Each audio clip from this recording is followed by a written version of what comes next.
हरे कृष्णा, राधे राधे। श्री राधा चरितमृत भाग 126। प्रसंग कीर्ति मैया और वृषभान कुरुक्षेत्र जाने की तैयारी। सुनिए, क्या आपको पता है पूरा वृंदावन कुरुक्षेत्र जा रहा है।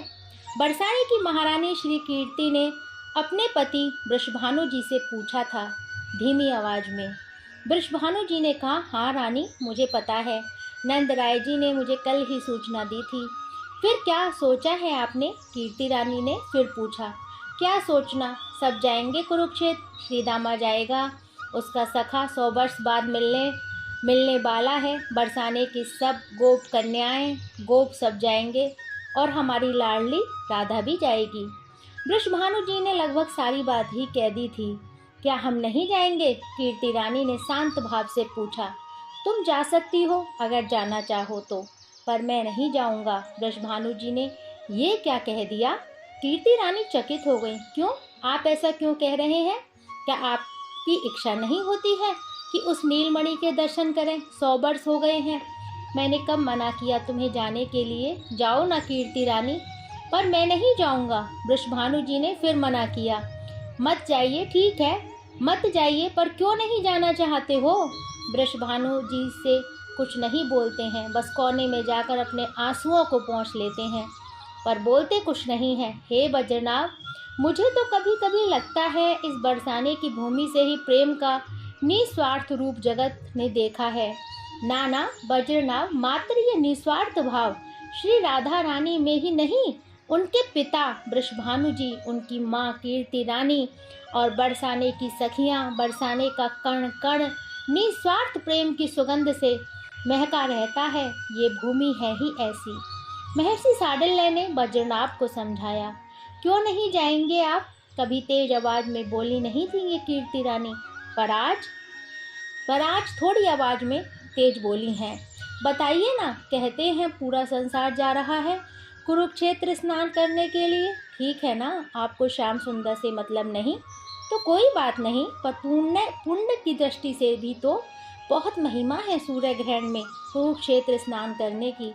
कीर्ति रानी के मुख से ये सब सुनते ही हिलकियों से रो पड़े थे वृषभानु जी। कीर्ति रानी, तुम्हें क्या लगता है श्याम सुंदर को देखने की मेरी इच्छा नहीं होगी? मेरी लाडली का जो प्राण है उसे निहारने की मेरी इच्छा नहीं होगी? आज 100 वर्ष हो गए, मैंने तिल तिल घुटते हुए देखा है अपनी लाडली को, अभी भी देख ही रहे हैं हम सब। वो नटखट, वो प्यारा सांवला किसे प्रिय नहीं होगा कीर्ति? फिर चलिए ना कुरुक्षेत्र। कीर्ति रानी ने अपने पति के आंसू पोंछते हुए कहा। नहीं कीर्ति, नहीं, नंद राय जी को जाना चाहिए, यशोदा भाभी को भी अपने लाला को देखने जाना ही चाहिए। पर कीर्ति, सब वृंदावन से चले जाएंगे तो इस वन वैभव की रक्षा कौन करेगा? हमारे भरोसे ही तो वो द्वारिका में निश्चिंत बैठा है ना। अरे काहे का वन वैभव? कीर्ति रानी कुछ कहने जा रही थी, पर वृषभानु जी ने उन्हें रोक दिया।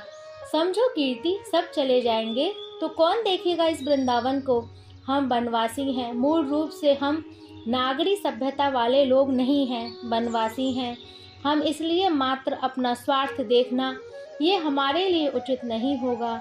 श्याम सुंदर को निहारने की इच्छा किसे नहीं होगी? पर इस वृंदावन के बारे में तो कुछ सोचो। यहाँ के वन्य जीव, यहाँ के लता पत्र, यहाँ के सरोवर, अन्य कृषि कार्य, ये कौन देखेगा कीर्ति?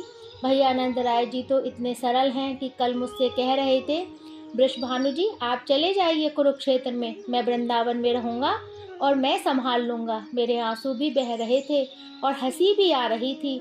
कितने भोले और सरल हैं नंद राय जी। मैं क्या भैया नंद राय को रोककर स्वयं जाऊं कुरुक्षेत्र? नहीं, मैंने उन्हें कहा आप और भाभी जाइए। भैया नंद जी, आप मिल लेना नंद नंदन को और मेरी ओर से आशीर्वाद भी दे देना। अपने बरद हस्त को श्याम सुंदर के मस्तक में रखते हुए मेरी ओर से कहना, तुम जियो, खूब यश तुम्हारे फैले, तुम सबके प्रिय बने रहो। कीर्ति, ये कहते हुए मेरे नेत्रों से झरझर आंसू बहने लगे थे। फिर तो मुझसे वहाँ रुका भी नहीं गया। मैं हाथ जोड़ता हुआ निकल गया नंद भवन से। कीर्ति, हम वृंदावन में ही रहेंगे, ये सब प्रसन्न होकर आएंगे वापस कुरुक्षेत्र से, तो हम इनके मुख से सुनेंगे श्याम सुंदर के बारे में इनके मुख की प्रसन्नता ही हमें श्याम के निकट ले जाएगी। ये लोग प्रसन्न होंगे, बस हमें मिल गई प्रसन्नता। कीर्ति दुखी मत हो, दुख से कोई समाधान नहीं निकलता। देखो सब खुश हैं, सब तैयारी में लगे हैं।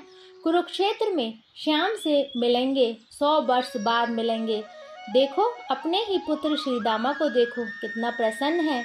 अपने सखा से मिलने के लिए क्या क्या इकट्ठा नहीं कर रहा, ये इस स्थिति सबकी है। कीर्ति रानी ने अपने पति वृषभानु जी की ओर देखा, सिर हाँ मैं हिलाया, पर नेत्रों से अश्रु प्रवाह चल पड़े थे। वृषभानु जी ने हृदय से लगा लिया था अपनी अर्धांगिनी कीर्ति रानी को।